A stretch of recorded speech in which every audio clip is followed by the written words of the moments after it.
football coach who now is a life coach. He's taken what he's learned in the college football world and now is the founder of On the Ball Ventures. Marc, man, welcome, my friend. I appreciate that. Yeah, it's a glad to be here and to give proper respect. My dad is the founder of On the Ball. I am the president of the company as we speak, but all good. There you go. Hey, Marc, take a minute and tell our audience a little bit more about what you do and where you're at.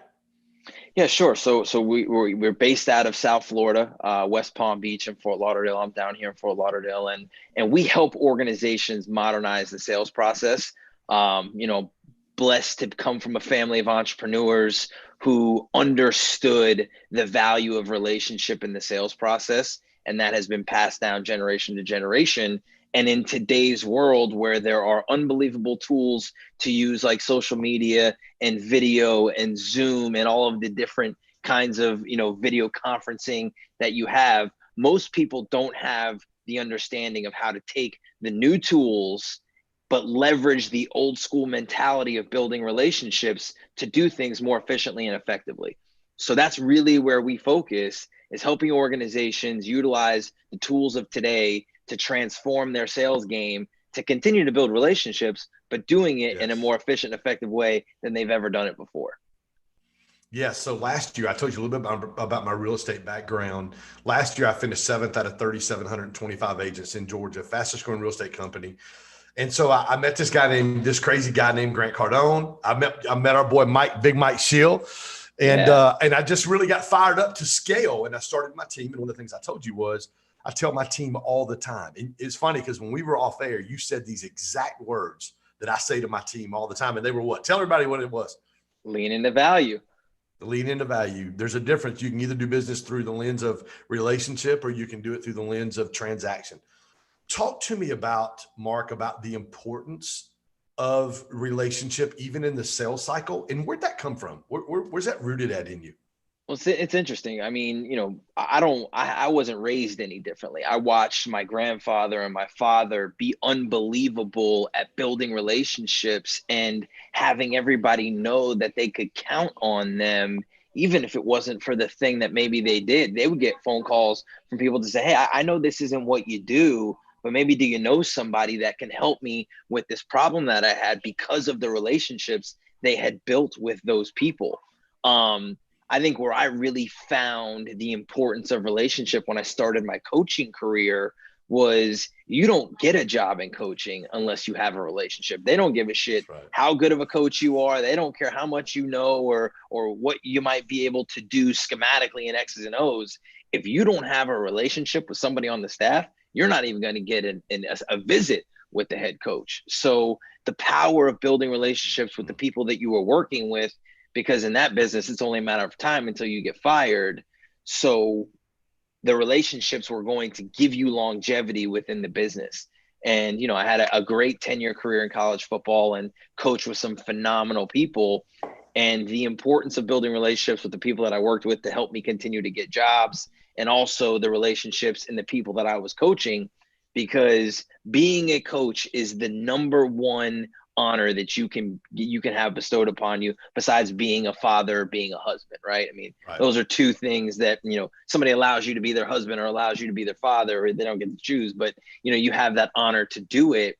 Those are unbelievable. But when you're coaching somebody, if somebody allows you to see their weaknesses and allows you to develop them and improve them, there's no better feeling and there's no greater challenge and no better bond that you can build than through that. So if you don't build a relationship first and just go into trying to change people's behaviors, and they're never going to listen to you, especially in today's world with Gen Zs, where it is all about why all the time. Right. Yeah. Which you says all about why. My two favorite authors are Patrick Lencioni and Simon Sinek. So those are my guys. And it really is why I do what I do. Why do you think, Marc, why do you think, especially on the sales side of the sales world, and you deal with that a lot, obviously I deal with that a lot. Why do you think on the sales side, people have the tendency to lean into the transactional through the transactional lens versus the relationship lens? Why do you think people do that? I think there's two reasons, and this comes, this is as you're building process within your own organization, or you're building, your philosophy. Most people are results focused and not process focused. So when all you're doing is worried about the revenue, and worried about the quota, and worried about your monthly budget that you got to hit, you're not worried about how you're actually getting to those places. And if you're only staring at the scoreboard ain't gonna change itself, right? And points don't get scored by looking at the scoreboard. Points get scored by the plays that get run on the field. So when you take that philosophy and move that to a sales, a sales environment, what are you doing on a daily basis? I don't worry about where our company's going to be revenue wise at the end of the year. I worry about what I'm doing Monday through Sunday, because most people only work Monday through Friday. So by working a little bit on Saturday and a little bit on Sunday, I get to outwork everybody else just that much. But by being worried about what I'm doing and the process and the behaviors that I've put in place, that allows me to not worry about the outcome, not worry about the amount of money that we need to make, or because I don't worry, I know that the results will happen. And the scoreboard will take care of itself if I do the right things. And most sales training inside of organizations, not necessarily outside as a whole, an independent sales training, but most sales training is focused on features and benefits. They tell you all about what this thing is and why it's really good for the people that should use it. And then they go tell you, now go sell it to everybody that you know. Why? Why would you sell it to everybody that you don't even know whether or not it's something that they should be using? There's no way that it's possible that everybody in the world should want this one thing. So teaching people that it's about having conversations, that it's about investing and learning about the other person in order to earn the right to do business with people, is the foundational philosophy that we've built our trainings on, that most people skip over in the process of developing salespeople. When you connect with a new client, and I know, dude, I know within the first probably 30-minute hour phone call before I do a 2-day whiteboard session with my clients, usually on site. I was in Jacksonville last week. I actually had a client from Chicago fly to Birmingham this past weekend. I met with him as he launches his online coaching training business. When you meet with guys and you start having those like discovery conversations, how long does it take you into that conversation before you go, "Ooh, man, I got some work to do"?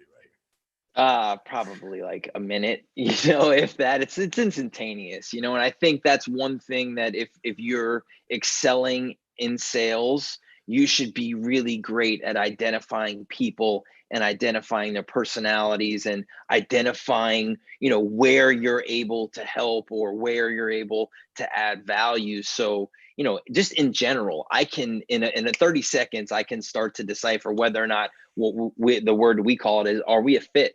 Well, are we a fit to do business? Are we a fit to just know each other, like each other? And, I think in the world of today where everybody's connecting at mass on LinkedIn, I don't accept anybody without having a conversation with them. You even asked me how I got connected with you. You were like, dude, how'd you find me? Who are you? Yeah. 1000%. Talk to me, Mark, about the importance of fit. It's everything. You can jam a square peg into a round hole, even though people say you can't. You can, but on your way there, you're going to shave off every corner of that square peg, and you're going to wear yourself out getting it into there, when you could have, found 30 other round pegs that fit in the hole nice and easily, and you could have moved on and had much more success than the time you wasted trying to jam somebody who doesn't belong in your world doing business with you in there just to get the revenue.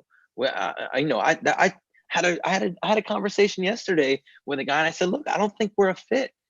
And he was like, he wanted to give me the business because I told him that. And I was like, I don't want it. Like, we're going to get into this. And because we're so philosophically different, you're going to have a hard time adopting all the things that I believe you should be doing. And you're going to be fighting this change tooth and nail when it's just not worth it. Find somebody who aligns with you and more with your core values and is able to take and That's that, I'm not going to waste my time and energy just for the dollars when I know that we're not really going to end up helping each other in the long run. You said something just then. It was going to be is exactly where I was going, dude. Every conversation, every sentence we say, ever since I even had you off air, you've went right where I was going or said what I was about to say, and that was you said the two words that and I said Patrick Lencioni. You said core values. You talked about core values. You talked about fit. How important is those core values not only for like you and I as a coach when we coach people, but how important is that, and how much do you instill the importance of those core values into the clients that you work with? Well, I think your core values end up becoming your compass. And I do this with even the organizations that I work with. As companies grow, it's really easy to add this one more service, this one more offering. We can just keep adding because we're growing and it seems natural to do that. But when you do that, all of a sudden you add all of these things and you're looking at the things that you represent. You're like, what the hell do we really do? We started as this company, or I started as this person that represented discipline, relationship, process, and accountability. Those are the things that I eat, sleep, and breathe every single day. If there is something out there that might make me money, but doesn't necessarily fit who I am as a person, it's going to be a hard road for me to continue to do that thing day in and day out when it doesn't match my core beliefs. So if you don't have your core foundation of values and fundamentals of what you believe in, you don't have a compass. And if you don't have a compass, you don't know which direction to go, and you end up getting lost all the time. What would you say to a business owner or entrepreneur who's out there right now, Mark, who through everything we've been through in the last 6, 7, 8 months is and it may not even be the growth and there's more opportunities, but they're looking at something they want to do and it may not line up with their core values right now. What would you say to that business owner, that entrepreneur? Give it time. I think, we're too often are we feeling rushed into making a decision and forcing something to happen. I truly believe that life is this ebb and flow. Yes. And if you'll just follow it and stay nimble with it, there's going to be a lot of changes that hurt, that you feel like are like the end of the world. And you're like, oh my God, what am I going to do now? But if you'll just trust it, trust the change. I don't know for anybody who's listening that's a Days of Thunder fan, but there's a scene in there where there's a car wreck and his spotter tells him, trust the smoke, you can drive through it.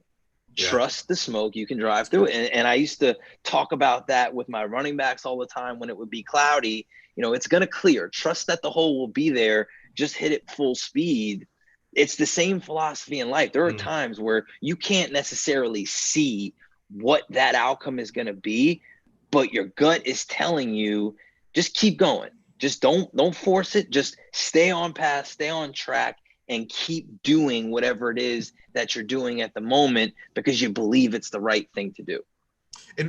So tell me obviously college football coach working with running backs, hit the hole. I know you can't see it. Hit it. I love what you said. Hit it full speed. Like we're in the end of the season, our Growth Stack Drive community, and our whole theme for the rest of December is finish fierce. When leaders see the finish line, they don't let up, they mash the gas. Man, they're going. What are some of the lessons, Mark, people learn when they trust the smoke? So you trust that there's a light at the end of the tunnel, that when you really can't see what's coming, a lot of times it's even better than what you thought could have been on the other end of it because you stayed true to the process. And I've actually, we do a morning show every morning live on LinkedIn called the Nudelberg Daily Huddle. And we go 8 to 8:30 and we talk about a lot of sports, of course, because obviously my sports background, but we talked about finishing. Last Thursday was officially 4 weeks left in the year. And we talked about Jordan, how Jordan was phenomenal at the end of the game. I think the real difference for people who excel at the end of a game, the end of a quarter, a fighter at the end of a fight, or businesses at the end of the year, is they don't change from what they had been doing. It's not like, oh, we have to add all of these new things in. I'm just staying true to the process. Right now, everybody else is focused on the holidays and how many weeks do I have, or how many short weeks can I make, and where can I steal some time off here and Mhm. there. Not me. I'm treating it just like we're in the middle Yes. of March, and Yes. staying true to my process. I'm going to enjoy time off. We're taking off from the 24th until the 3rd. There are going to be times that I'm off. And when I'm off, I'm I'm off. off. Right. But until then, I'm not stealing half days. I'm not coasting through Monday through Wednesday because I think people are worried about vacations. I'm still trying to drive new conversations, new opportunities, and trying to build and meet as many friends as I can every single day. I love what you said. You said, guys like Jordan. I grew up in Michigan. I'm a big Michigan fan. We'll talk about that in a minute, Yeah. which is a train wreck right now. But anyway, I grew up 6 blocks from the Silverdome. So the Pistons were my team, right? Growing up, I graduated high school in '86. I hated Jordan. I hated him. Of I course. hated Yeah. Jordan. I hated Bird. I probably hated Bird more than I hated Jordan. But I hated those guys, right? Jordan But put the nail in the coffin to the bad boys, though. yes, he did. So Yes, he you did. know, And they walked off the court and said, "See ya, we're yeah, out of here," and the whole 9 yards. But I hated him. But now looking back, dude, he was by far the greatest athlete we've ever seen. It's not. I tell all these young cats, my daughter's getting married in a month, and her husband's like, "Oh, LeBron's a month, bro. It ain't even close, homie." Go tell me, compare LeBron and Kobe. Don't compare LeBron to MJ, because Kobe's the next best thing in my. He's an assassin. So what yep. you're saying in football analogy, if the Falcons would have trusted the smoke at 28-3 against the Patriots, we probably in Atlanta, we Be a probably different could have. outcome. And inversely, the Patriots didn't change. They just said, look, we got to execute better. We have not been executing the way we should. We don't have to worry about scoring 25 points. Don't think about that.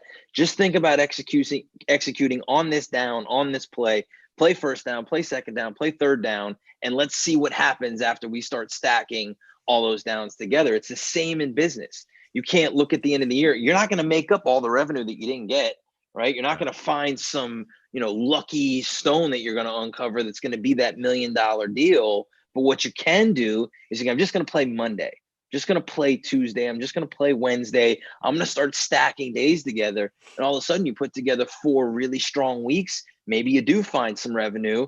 And then how do you set yourself up for January? All of a sudden you roll into 2021 with some real momentum, feeling good because you built a process that you got back to and you stayed focused on. And that's controlling the controllables, which most people focus on the things they can't control. I love that.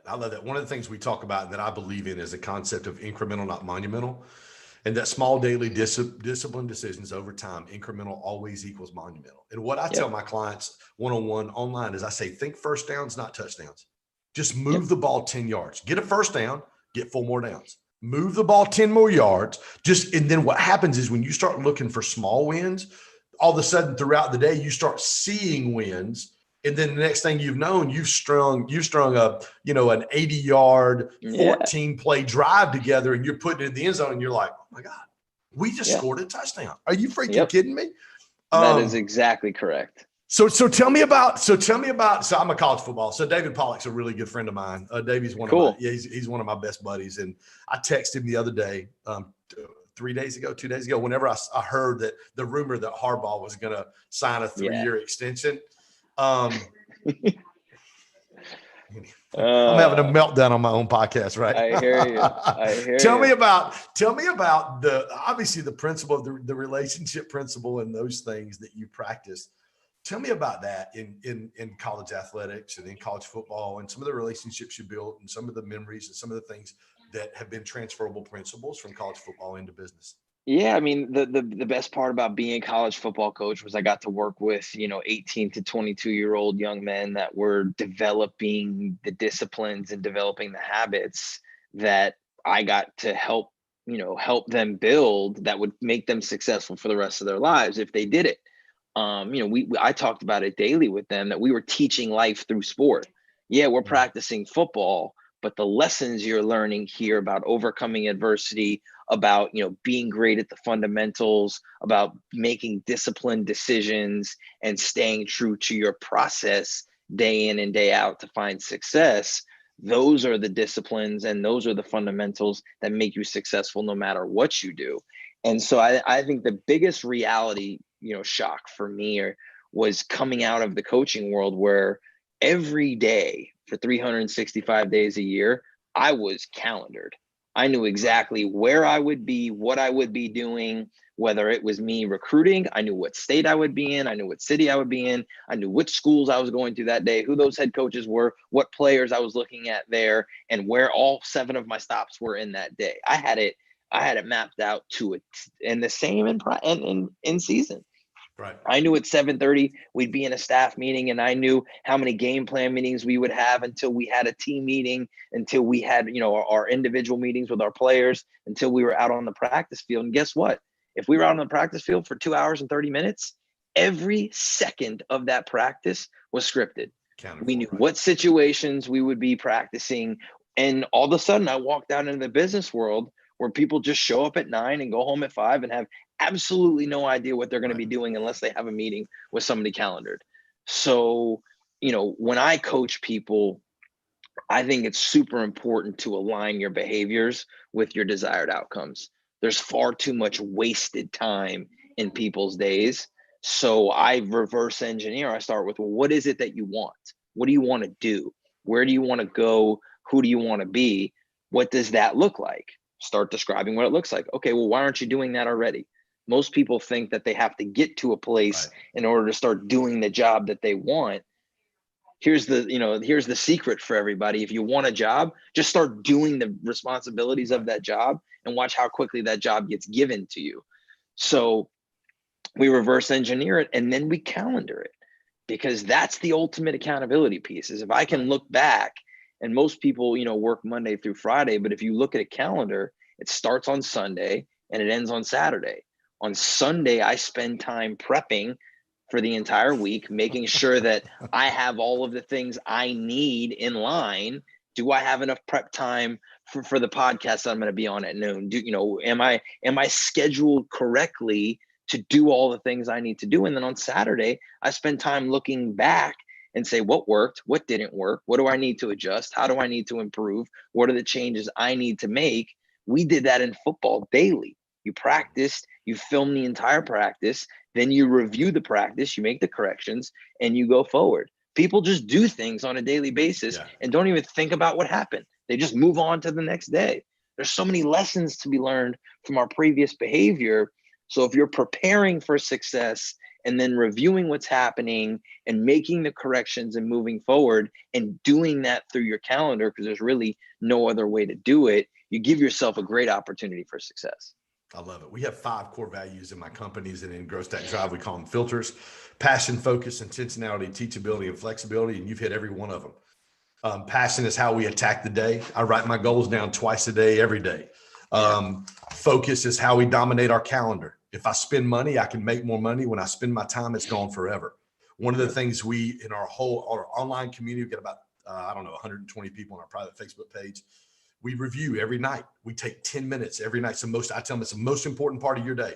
Review. I want you to do 2 things. Where can I improve? And where did I win? And then I'm going to review tomorrow. And then the most important day of the week. And I say it, if you follow me on Instagram, every Sunday, hey, Sunday's not a day off. Sunday night, take 30 to 45 minutes to plan that week out. And that's where you win. Favorite moment in college football, man? That's tough. I was a part of some really great teams, great organizations. But I'm a Florida State grad. And so I started my coaching career there as an undergraduate assistant, and then got hired full-time with Jimbo when he took over as the head coach. And in 2010, the Gators came in to Doak, and we had not beat them in 7 years. And that was through Tebow and all those times. And that game, winning that game, meant so much to those kids, meant so much to that program, and really marked the shift in the state of Florida football. That one was a great one. That and the SEC championship against Nick Saban in 2015. That was anytime you get a chance to step on the field against a legend, and we happened to return a punt return for a touchdown that game. So knowing that I got a little bit on Alabama that weekend was something cool. Yeah, obviously I'm a Michigan fan, so I'm not quite sure where we're going. You're a Florida State guy, so we have it a little bit better Lost, than yeah. you do, which isn't that great. Sure. So what are we going to do with Jim Harbaugh, man? Well, obviously, Uh, the rumor is they're going to give him a 3-year extension. That's mind blowing to me. I thought for sure that this would be his final year there, but obviously he's tied into the school. He's an alum. He's done a lot there, and they have a lot of money tied up in him. But I think where do you think the disconnect is, Mark? You have to change. You have to be willing to change as a leader. And this is to any leader that's listening. You have to be willing to change. You have to be willing to look at the environment. And as the environment changes, you have to be willing to change with it. That is not a guy who's willing to change. I think, throughout the history of his career, you've seen that when it came time to make an adjustment or to adapt with the organization, that was not going to be something he was willing to do. And it's just hard to have success in today's game if you're not willing to change the way you run your offense or give it up to somebody who maybe sees it a little bit differently than you. So, I'm not in the program, so I can't speak about what the problems really are, but I know you need to score points to win games. And I know they haven't scored a lot of those. So, I mean, we played Minnesota, who was ranked 20th or 22nd, I think, in the country. Played Minnesota and just blitzed them the first game. And I was like, whoa, we scored 35 or 38 in the first half. And I'm like, where did this come from? And then it went, it's like, man, that plane crashed quick, bro. So anyway, I know we didn't come on here to talk about college football, but I'm a huge Michigan fan. When I saw the thing popped up on all the Michigan pages I follow, I was like, 3 years. I text Davey. I said, bro, did you see this? He goes, his text back to me was, I'm sorry, dude. That's exactly what he said. He goes, I'm sorry, dude. Yeah, it's tough. That is tough. He's always like, I'm like, dude, what are we going to do for the last 2-3 years? I mean, I go to college game day with them 2 or 3 times a year. And so it's like, I really thought that the environment was poised for them to move on from Harbaugh and go after Luke Fickell, since Luke Fickell did not get the Ohio State job. Right. And I thought that'd be a great way to hire a great coach, a guy who's been successful, knows the Big Ten, and also stick it to Ohio State, because obviously he's an Ohio State guy. So I thought that would have been the play, but what do I know? I mean, it still hasn't come out yet that that's what they're going to do. And then you hear the rumors that he's going to go back to the NFL, that they want him. So anyway, man, Florida State, tell me what's going on there, man. That's a dumpster fire is what that is. And look, I was a part of that organization for a long time, and we did some really great things there. And I had my coaching career took me to the University of Cincinnati right before they went to the national championship. But that was a team that we had built, which, that the understanding that players win championships just the way that your employees, create successful businesses, that fundamental is still true. But there's got to be accountability. There's got to be discipline. There's got to be consequences. And I think it has been a while since there have been true consequences within that program. So I feel for Coach Norvell. I know he took over a situation that was really difficult and then got dealt a tough hand with the pandemic and not being able to really, build the structure and process into the organization that I'm sure he wants to do. So I'm by no means holding this year, underneath, his watch, but there's got to be changes made. Last question. What do leaders do if they're in a situation like you talked about, the Florida State coach, and you get dealt? It's tough, man. This year's been, for most people, this year has been tough.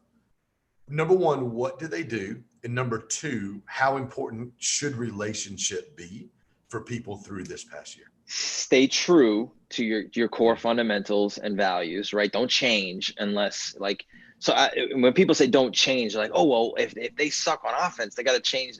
Yeah. Changing your tactics and changing what you're doing is different than changing the core beliefs of what the program is built on. And that's true for companies and individuals alike. I might change the actual things that I'm doing, but it doesn't change who I am as a person. You have to stay true to those things. So you can't buckle underneath the pressure to change. You've got to stay true to the core beliefs and the things that you're trying to build everything else around. And you've got to be upfront and honest with everybody in the program. And you have to be willing to have the hard conversations of, it's not good enough. Mm. I think a lot of people want to keep spirits high, and yeah, you got to bring them back, and you got to build. You can't browbeat them, but you got to be honest about the product that you're putting out there, and be real and say it's not good enough. And this Yeah. is not the standard we're going to tolerate here. So we're going to continue to hold you to a standard that we expect in order to find excellence. Do you think that part of that is because of the Gen Z that we're dealing with? Yeah, I think there's a lot that goes into it. I think, a lot of people have never really dealt with adversity. I think that's why companies like to hire athletes, because they know what it's like to lose. They know what it's like to fail. They know what it's like to not be good enough and still have to come back again after that.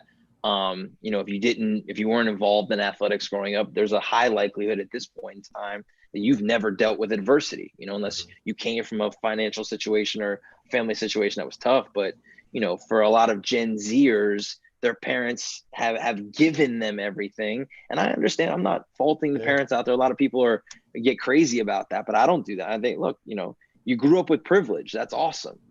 But if you've never been taught how to deal with adversity, or been forced to deal with adversity and know what it feels like to not get the trophy because you participated, and to learn what it feels like to not be good enough and get up again and try again, then the ability to just leave a company because you don't like the way they're handling things, or it's not, success isn't coming easy to you. It's too easy out there to transfer, to move, to quit, to go get It's real transient. There's a lot of transient people right now in sports and in business. It's too easy to do all of those things. And so being able to have that conversation and finding the people that are willing to stick with you and your mission and what you're trying to do through adversity is super important to anything that you're building. Yeah, most definitely. Marc, how can everybody connect with you? What's the best way? LinkedIn is the best, hands down, no questions asked about it. Find me on LinkedIn, Marc Nudelberg. Look me up, shoot me a connection request, add a message with it, because if you send me a blank invite, I'm going to ask you what made you want to connect, and be willing to have a conversation, and don't pitch me something in your connection. Oh my gosh, dude. Unbelievable, isn't it? Unbelievable. Yeah, it is. Marc, thank you. Thank you so much for being a part today. Hey No, guys, thank listen. you. I appreciate the opportunity. Thank you for being a part of our Grow Stack Drive podcast. We'll see you tomorrow.